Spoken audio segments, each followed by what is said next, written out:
Tuto de cómo tener el teclado en mano.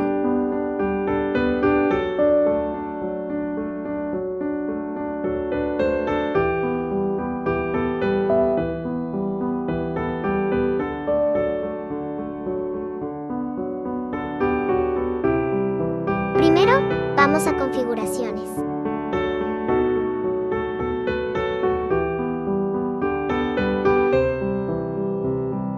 Y ponemos español, Estados Unidos.